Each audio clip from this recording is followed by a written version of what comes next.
Alright folks, I hope this is recording okay. Yeah, I was just thinking about Cypher in the Matrix. And apparently, if you spell Cypher differently, I'm not sure the exact spelling, I should have maybe checked this out before, but Cypher is also zero, right? As well, Neo being one, O-N-E, if you change the letters around, and Cypher being zero. Okay, and Cypher was somebody who wanted to go back into the Matrix. Okay, he wanted to be ignorant. He says ignorance is bliss. You know no better. That being awake is painful, is unpleasant. You live in this underground world in a way, or well, to a degree, Zion. Or you live on the ship on the Nebuchadnezzar, and you eat goop. The porridge that they eat, whatever it is, and it's just like, it's not a life at all. And in the real world, in the Matrix world that he considers, you can have steak and you can be somebody famous and you can enjoy yourself, and at the same time, it's almost like your life is just about pleasure, right? Your life is just about lie. Your life is just about comfort. It's not about trying. It's not about effort. It's not about truth. It's nothing like that whatsoever. It's just, you can just fall asleep basically at the wheel of your life. And it doesn't matter if you wreck your car. Nothing matters whatsoever, right? It's just as long as you enjoy yourself, right? As long as you are naive to the reality, the unpleasant reality that there is this matrix control and that you are not free. In fact, it's freedom from freedom. That's what the matrix is about. And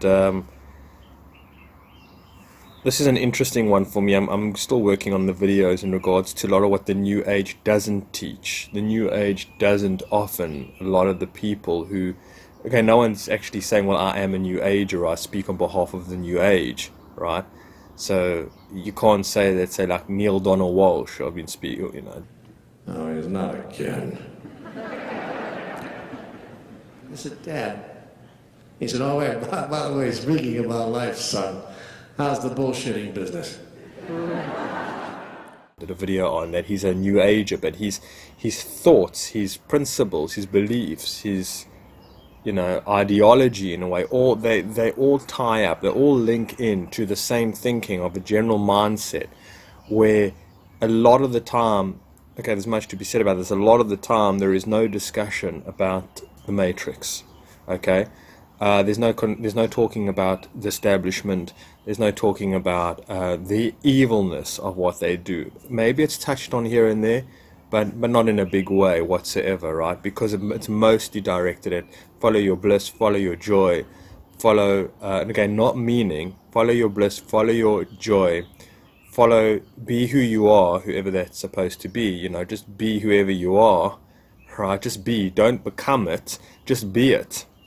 There is no becoming, right? Because you are already it. There's nothing much for you to do but realize that you are it, right? And it is you, and you are one with everything, baby. And so again, I mean, it's such childish thinking. It's so illogical in so many ways. And so no, it's not all just thought, but whatever it is. And so the thing is that the more you go into the ego, the more you go into the Maya, the more you go into the matrix, the more you lose yourself. You lose touch with your soul, or your spirit, your truth, your essence, your divinity, whatever it is. You lose touch with it, and you just become a cog in the wheel. You become, an ant, a worker bee. That's all you become, right? And so that's why I'm saying the New Age a lot of the times wants you to continue being a worker bee. Keep calm and carry on, right? Just love and light, right? There's no evil. There's nothing wrong. Right? You've made all the decisions that you wanted to make. It's already all taken place, or you're not even making decisions, just to have the experience that you are God. I mean, it's an absolute fallacy. We are one. So if you are saying demeaning things to yourself, if you are pushing yourself away, you're pushing God away. You're pushing creation away. You are God. Hocus pocus focus. focus your energy on what you want to see more of. Your focus is your vote, old earth or new. What are you focusing on? So if we keep focusing on that we have tons of healing, that we're broken, that there's stuff that needs to be fixed, we will have that experience because we are the creators of our experience. Now, if we focus on, I am healed, I am grateful, I am ascended, all is love, all is God, that's what we're saying, yes, please, more please, we will generate that experience. Okay, but here's the thing. We've been trained to focus on negativity. So our body is wired to go in that direction. We have to train the avatar for higher vibrational energy. You got this. I believe in you. You're powerful. Yeah! You know, and that we're not separate and we're all one.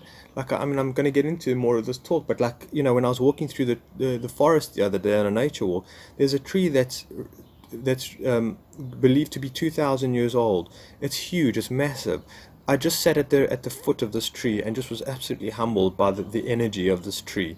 You know, I put my bare feet on the ground under, you know, above its roots, and I just, you know, just was saying, like, teach me, you know. It has so much to teach. It's just seen so much. It knows so much. It's been a life. I mean, you know, whatever. I'm just like a blink of an eye. You know, one of these, when I looked up at, you know, at whatever, there's these little flying, you know, insects, whatever it is, and they're so ephemeral. Like, they'll last maybe a day, 2 days, and then they're gone. And this just wise tree just stands there and watches all of this, in a sense, feels it all. And that tree is different to the one that's 2 years old. That's different to the one that's 30 years old. Every tree is different. Yes, they're all trees, but every single tree has a different kind of story to tell. Every single tree has a different story to tell, and that's why they're there, and that's why they're not exactly the same.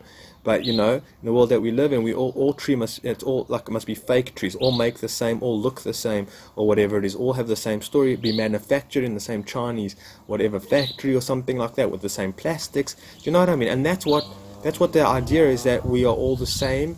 We are all projections of one another. We are all, you know, there's no separation. There's no individuality. There is no you. There is no me. All is God. You know, and that's it. And then just bake in the goodness of being God and in the joy of the present moment, because in the present moment is all you have.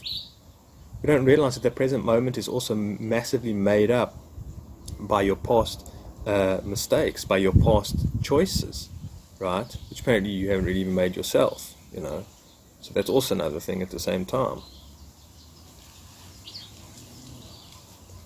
Just 1 second. Just waiting for my neighbors to move on.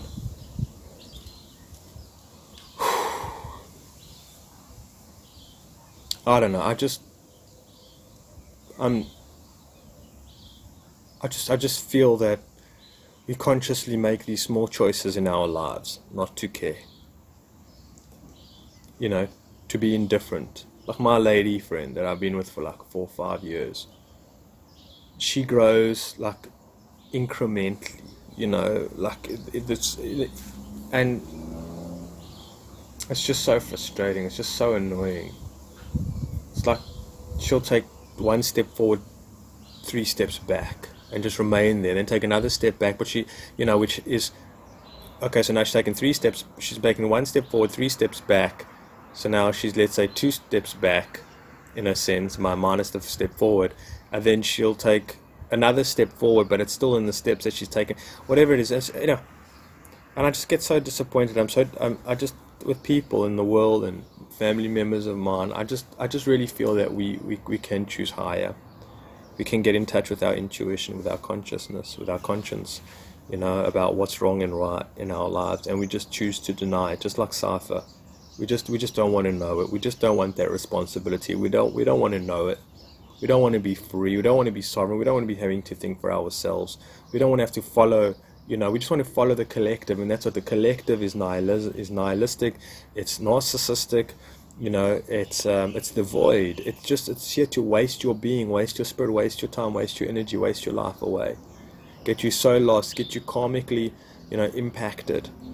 Which I'll do a talk on again. I've been thinking that I really do think that there is levels to karma, you know, to the cycles of life. That when you first come in, you know, you're like sort of a grade or standard or grade 1 level, and then you move up another grade, you know, like belts in karate or something like that, or jiu-jitsu or something. You know, you start off on a yellow belt in your first life, and then you move you know, hopefully to the next belt in your next life, and up and up and up and up and up, and or just you stay the same, or whatever it is. And you know, that's what the matrix is about. Just once you're staying at a soul level, so you keep coming back, it just keeps on entrapping you. You easy fight, you know, you easy pickings, right? You're just easy pickings. You keep on coming back, and whatever it is, and they just keep on getting you. They just keep on getting you, and that's what's happening now. They just keep on getting you, and that's what I think a lot of the new age is also about. It just keeps you trapped here. You know, it doesn't free you in so many ways. And again, I'll get into talks like that, but I think that's what karma is about. And so I think it's a conscious choice on the individual's part, right? It's in small increments in their lives. I don't know whether it's like they put the lid back on the toothpaste when they finish for their partner, for the next person to use it, or something like that. They just the smallest of things. Like I said, they feed the birds outside with a bit of leftover bread. Small things when they start off. Somebody sneezes, they say bless you. They give a few coins to the beggar on the side of the road, or something like that. Just the smallest of things. The smallest of things. They smile at a stranger. You know, they just whatever it is, small things, slowly, inch by inch, bit by bit, and eventually they become closer to their heart, to their soul, through their spirit, to their divinity, to their link to the divine, right? To their intuition, to their conscience, slowly and surely, and they own up and they take responsibility. Like I see my lady friend as well. You know, she'll just, you know, she'll eat something and she'll say, well, I'm not going to die from it. I said, you can't think like that. You know, like, you know, these mentioned, I mean, somebody once, I saw a comment on McDonald's. They were showing a YouTube video of McDonald's chips that lasted like 6 months and they're still in perfect condition, and a burger that lasted 4 months. And like some of the comment was, you know, somebody commented on the video, well, you eat it and then you shit it out the next day, you know, so what's the difference? And that kind of thinking, like just absolutely mindless type of thinking. And so we've come up with all these different kind of excuses, and that's exactly what the matrix is. The matrix is an excuse not to be free, not to be connected with our soul and our spirit, to not deny our impulses, to not control our desires, right? Which in desire is not a bad thing, because it's a good question to ask, why do we desire? What is the drive of desire? What is it that we're desiring, right? At the same time, so it's actually not bad to have desires in a certain way, just depending what the desires are. I desire to know more, to grow more, right? But, you know, that's what the New Age does, it like blankets all the desire. You mustn't have any desires, you mustn't have any attachments. I mean, do me a favor, you can't live without attachments, right? You can't live without attachments. And what is attachments? Again, the definitions is I'll get into that as well. About the Truman Show and how the New Age would never work for a guy like Truman Burbank, you know. I mean, anyway, I'm just getting sidetracked. But inch by inch, step by step, lifetime by lifetime, you grow and you grow and you grow. And so that's what the Matrix is about. It's a place to throw all your to be as irresponsible as you. It's one big party. That's it. And it's to lose yourself in it, to become part of it. It promises you stardom, right? You'll be a star in your own mind. You'll be a star, right? Because you wear Levi's jeans or Calvin Klein's or Gucci or Armani, or you drive a BMW, or you put lipstick on, or you're wearing MAC, or you're wearing a expensive perfume. You can be beautiful. We'll give you everything. We'll entertain you. Whatever it is, you can be Lord of the Manor, King of the Castle. In the psychedelic realm, in the spiritual realm, in the sacred realms, you got to be humble. You're a nobody in a way, or in the sense of status, right? You're divine in your own. But this is what this world is about. It is about play. It is about play. But it's not supposed to be about play. You don't come here to play. Alan Watts died of alcohol abuse, and he was, what a great man. But I mean, alcohol, he was vodka, he had bottles of vodka stored away that he had to be driven to a lot of his lectures because he was so drunk.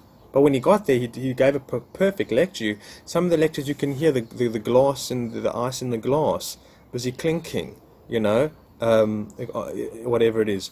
He was pissed drunk, man. A guy was pissed drunk. I mean, you hear about these other, I can't remember the other names, of sort of the Zen teachers and whatever it is. Drunkens, you know. And so, Alan, it is a play. But if you get involved in the play, you lose your soul, man. You lose your spirit, you lose your life. And you come, well, in a way, and then you come back again and you're worse off. You come here to play. Children play. Children are meant to play. They have to play. You know, it's important to play. They should be encouraged to play, because life gets real as soon as you grow up and you get older. I mean, I learned that from animals, right? Like you look at the monkeys, or you know, even lion cubs. They love playing. They love, you know, rumble and hum. What's it, tussle, whatever it is, and monkeys, they love it. The baby monkeys, oh, they run around, they chase each other, they balance on the road, they hang, you know, they're just having a great time. But you see the elders, you know, you see the adult monkeys, especially the alpha male, he's on guard all the time. He's looking, he doesn't let his guard down for 1 minute. And then there's the soldier monkeys, in a way, whatever it is, they all have their different parts and places, and they don't let their guard down. The children are playing, whatever it is. The mothers are looking after the children. But it's serious business. It's serious business. The alpha male, if he's going to play, or whatever it is, the adults are going to play, do you know what trouble there's going to be? You know what's going to happen with the lion cubs if the lion cub doesn't grow up? I mean, that's exactly what Simba was about in the Lion Cub. You know, I mean, in the movie The Lion King. He didn't want to grow up. He didn't want to be responsible. He wanted to hang around with farting hedgehogs and that other, you know, Pumbaa and Timon or something like that. Means no worries for the rest of your days. Hakuna Matata, baby. That's exactly what the New Age is. Hakuna Matata. Hakuna Matata. Right? And I understand there is but I mean, that's what, you know, Simba was about. He didn't want to become the lion that he was supposed to become. And we all need to become that which we are destined to be, whether we like it or not. And slowly and surely, so I don't know, I'm at the moment so disappointed with people in my life. I don't know, I'm so heartbroken by it. I believe they can do more. And yet they just want to be safa, they just want to be naive, they just want to be ignorant, and they just want to enjoy themselves. My lady friend, you know, she feels that the only reason to have a good body, to be healthy, not even healthy, there's no such thing as health. The only thing is to have a good body is that you can, so it's, you know, you have a summer body, you can wear a bikini and you can look sexy in it. Like, that's the only reason. I'm so disappointed in her. It's like, don't you understand it? But for her, there isn't anything more than that. You see, that's where the Matrix has got us. There is nothing more than health. There is no reason for health. Health is defined. Everything equals status in this world. Everything equals ego. Everything equals control. Everything. That's just how it goes. You know? I'm saying, and whatever it is, and that's superficial. Everything in this that the Matrix offers. That's what it's about. It's distraction. It's play. Right? And that's what it's about. And there's nothing spiritual science. There's nothing sacred about it whatsoever. I mean, how is it that she believes, like, literally she's got no desire to lose weight or to eat healthy because of the sake of being closer to her truth, to health, which is health is wholeness, completion, whatever it is. Get closer to it so she can think better, she can have more energy, she can be more conscious, she can be more sensitive, you know, so many other things. No, I don't care for that. That doesn't even exist. That's not even in your lexicon. That doesn't, and so I just get so despaired sometimes. I feel that man is so screwed, and it really is, you know, I'm sorry to say. And I don't say it gets what's coming to them, you know, like sometimes I see certain shops that are being closed because of the lockdown, like a liquor store, or like people, you know, I once went and stayed at a backpackers, and, you know, I was there recently again, and they're terrible people, they're not nice people, and they overcharge, and they got all hidden costs and whatever it is. I don't know, a whole big story. And like, so it looks like they're going to close down, and, you know, there's a part of me that feels, well, good, they deserve it, you know, but I don't think like that anymore. But I used to think like that, not so long ago. So I don't feel that I'm not the person to judge and say we deserve what's coming and what's here. We don't know what kind of hell we're living in. We have no idea, right? We have no idea. And how much trouble we're in, we have no idea. And so for myself, I don't know. Woe is man. Woe is man. I don't know. Was it destined to be this way? I don't know. These are things that I do not know. But I do feel that a lot of the people in my own personal life, a lot of people that I look at, have taken the easy road out, have taken the safer road, and taken the blue pill, and willingly. And I feel that, and I've had this debate with myself over and over again. Do people have the choice to take the blue pill or the red pill? I'm just using this, very loosely, this term. And I say they have the choice to take at some time in their life, whether they're born in a village, a mud hut, whether they're born in a palace like Buddha, wherever they're born, whatever time in history, right? They have the choice to become closer to their divinity by the smallest of actions. Maybe one lifetime you're born in a mud hut, but you develop and you evolve, and the next morning you're born in a small town in a different country, which has got maybe more culture, more books, more literature. You introduced to more like-minded individuals or something like that. You have more opportunity for your own growth, right? Maybe something like that. And so I'd really like to feel that every human being, right, has that choice, the blue pill or the red pill, in the smallest. Again, it doesn't have to be mind-altering, earth-shattering, being removed from the matrix as Neo is, or something like that, or whatever it is, the leaving Plato's cave. I'm not talking about that. I think eventually, yes, for everybody, it needs to be, but I'm not talking about that. I'm just talking about the small acts of kindness, random acts of kindness, thoughtfulness, heartfulness, sensitivity in the smallest of ways, right?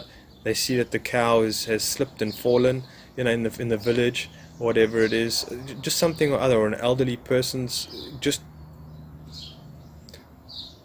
not obvious, not just the obvious, but just the sensitivity of realizing, of what goodness and what kindness can be done. And with that, one grows and develops, and from lifetime to lifetime, and climbs the ladder, right?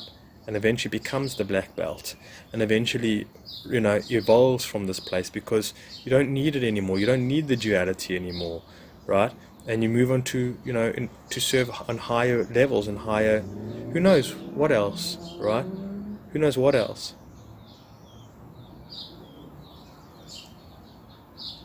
Who knows what else? It's a mystery, folks.